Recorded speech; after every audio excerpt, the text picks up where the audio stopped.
Voilà, je suis sur le sentier qui mène au point de vue au pied du Fitzroy, qui est un...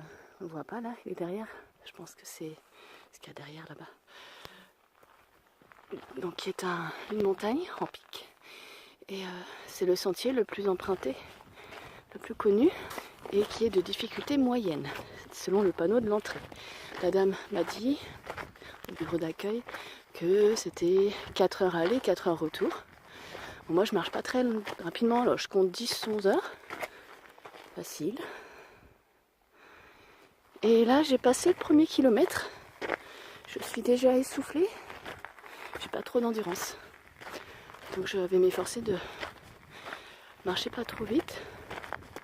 D'y aller à mon rythme, et j'ai vraiment envie de la finir. Même si je suis HS ce soir.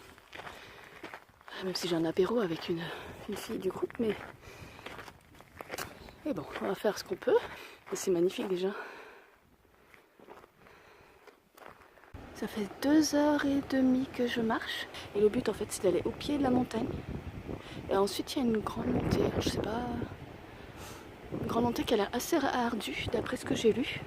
Je sais pas si j'arriverai. Mais si déjà j'arrive au pied, au 9 km, ça sera bien. Et le dernier, on verra. Alors j'en suis au 7e kilomètre. J'essaie de parler fort, mais j'ai la voix cassée. Je suis enrhumée depuis le vent de Torres del Paine. Et en fait, là au 7e kilomètre, derrière moi, il y a une forêt qui est très verdoyante. Et le truc qui est un peu flippant, c'est que plus j'avance en fait, et hop, derrière, donc devant, c'est tous les arbres sont morts en fait. Et ça donne une ambiance un peu, je trouve, Alice au pays des merveilles. Donc c'est un peu étrange. Alors, si le sentier, je sais pas si on voit, si le sentier c'est ça, c'est très très très pentu. J'espère pas que ce soit ça. Sinon je suis pas sûre de le faire, j'ai pas de bâton. Ça va être compliqué. Et là on débouche sur une grande clairière rocailleuse. Toujours avec là-haut le Fitzroy. Et là je me suis dit mon Dieu, par où je vais? Mais ils sont gentils, ils ont balisé. Avec des petites pierres blanches. C'est vraiment le parcours parfait pour le débutant. Ah, c'est fou, ça c'est le glacier suspendu qu'on voyait tout à l'heure quand j'étais en bas. Et là je suis en face en fait. Et toujours à gauche, le Fitzroy. Bon là il y a une vache qui est sur mon chemin. Enfin, sur le chemin. Je vais attendre qu'elle passe parce que... Alors vous allez vous marrer, une vache, voilà, c'est pas dangereux, mais si elle se fonce... Oh, elle me regarde. Si elle fonce sur moi, ça peut me faire mal, donc je vais attendre. Soit qu'elle passe, soit qu'il y ait du monde qui arrive, il faut passer ensemble. Alors il y a entre 1h30 et 2h, j'ai vu ce panneau, je suis arrivée là. J'ai vu, oh, un panorama, bah, comme tout à l'heure, ça me fait un tout petit détour, mais voilà, donc j'y vais. Et j'arrive devant le panorama, c'est vraiment superbe, ça vaut le coup d'y aller.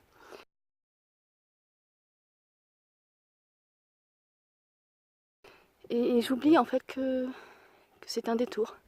Donc je continue sur le chemin tout droit. Et en fait, au bout d'une demi-heure, je me dis mais c'est bizarre quand même, la montagne elle est derrière moi, c'est pas normal. Voilà, je regarde la carte, je demande à un passant, à un randonneur. Et en fait j'étais à la moitié du chemin qui menait à la route 40, enfin bref. Marche arrière, donc au final je pense que de par mon erreur, j'ai perdu 1 heure. Plus ce panorama, là je pense qu'il y a une demi-heure. Voilà. Du coup là je prends le bon chemin. Ça, j'en peux plus. Alors nous voilà devant l'entrée du Laguna de los Tres. Et en fait il y a des avertissements. Comme quoi la montée est très pentue et qu'il faut une bonne condition physique et que ça dure 1 heure. Donc là je suis en train de me tâter à y aller ou pas. J'ai les jambes flageolantes, notamment à cause de mon 1h30 de marche pour rien. Donc voilà, donc en attendant de décider, je mange mon sandwich. Bon, bah, finalement je le tente ce dernier kilomètre. On verra bien. Si je sens que ça va pas ou quoi, je ferai demi-tour, mais au moins j'aurai essayé. Alors finalement je le fais. Là j'ai monté, je sais pas, un quart d'heure, 20 minutes. Il reste encore tout ça. Je suis un peu, comme on dit, au bout de ma vie. Et j'essaye de pas penser au fait que j'ai le retour. C'est clair, demain je fais pas le même.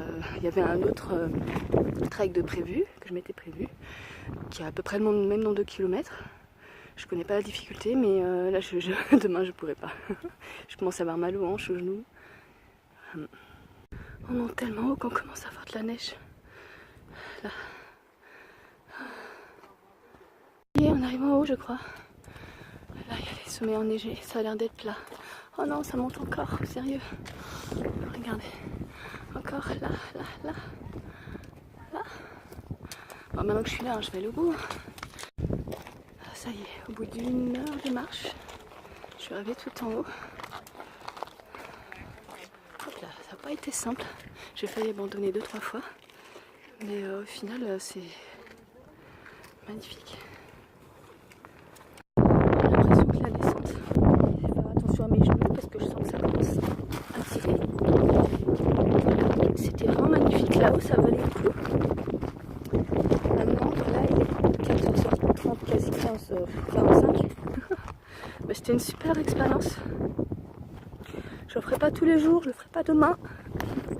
Mais c'était vraiment chouette et je suis contente de l'avoir fait jusqu'au bout. Bon, franchement, c'était pas gagné, hein. Mais je suis contente, c'est magnifique.